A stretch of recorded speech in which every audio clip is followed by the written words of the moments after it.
Welcome to the Golgotha Orphans Care School presentation.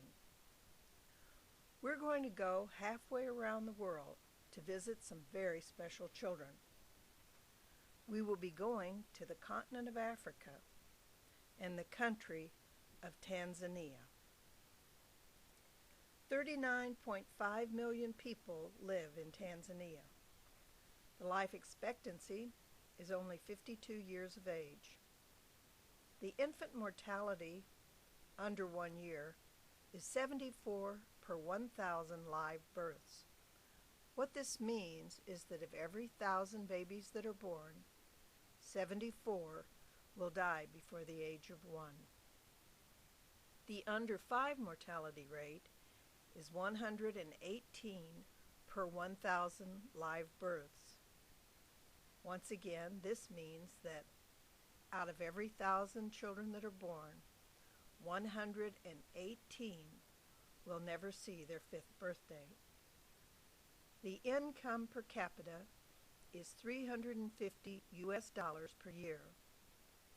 The number of people living on less than $1 per day makes up 58% of the population. 52 orphan children between the ages of 3 and 6 attend the current school. This picture is taken outside the school in the area where the children play. Note the poor condition of the building behind the children. The condition inside the current school building is extremely crowded. There is not enough desk or chair space for each child to even sit down. The only lighting comes from the 2 small windows on one side of the building. There are no books in the classroom. The teacher must write all lessons on the blackboard. Pencils, papers, and crayons are limited if they have them at all. Very few to no educational pictures are available for the teacher to use or for the walls of the school. The children are being taught to write and to speak English. The children copy the repetitive motion of the teacher to learn. The teacher has no educational materials to assist her in teaching.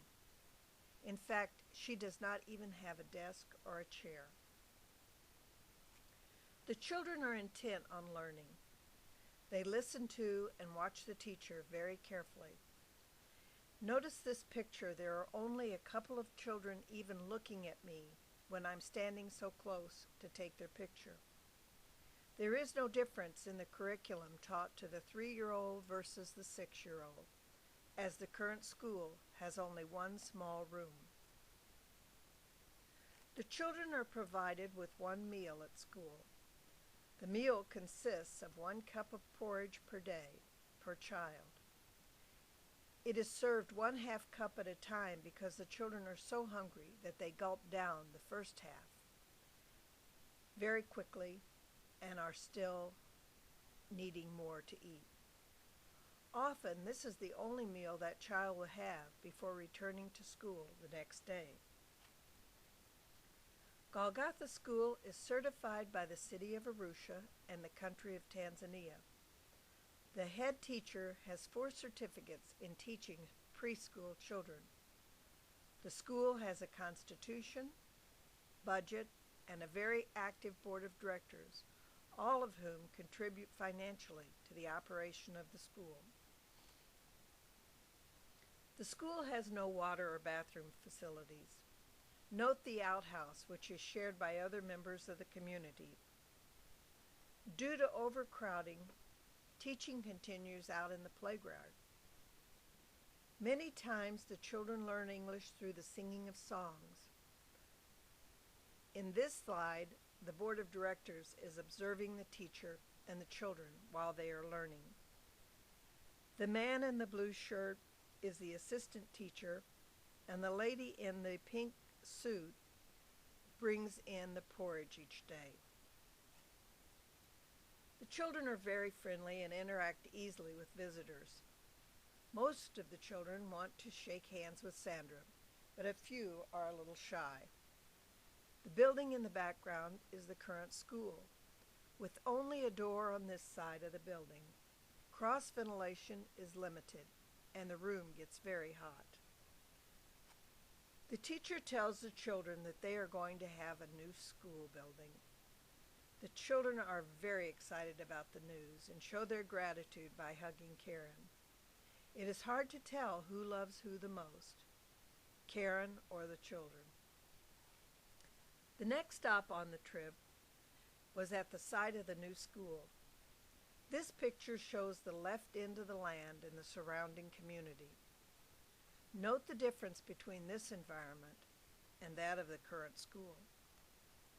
Karen and two members of the board of directors are examining the plot.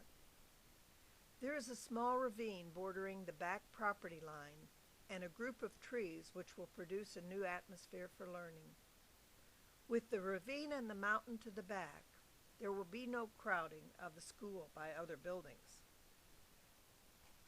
The head teacher is excited about the new school location. In her words, the children will now have clean air to breathe. The new school will have 2 classrooms, a small office for the teacher, a small kitchen, electricity, water, and a bathroom. There is enough land in addition for the children to have a safe playground and for the adults and the children to plant a garden for additional food. The children do not live in an orphanage. At the end of the school day, they go to stay with friends or relatives. Even though her home is inadequate, this woman shares what little she has with an orphan child. In spite of the hardship of her own life, she is able to show affection to this orphan child. The Golgotha children say goodbye to Sandra and Karen. They look forward to their new school and playground.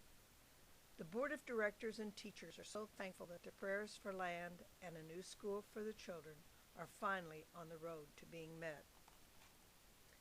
The last stop on the journey was to share the plan with Mama Camaro.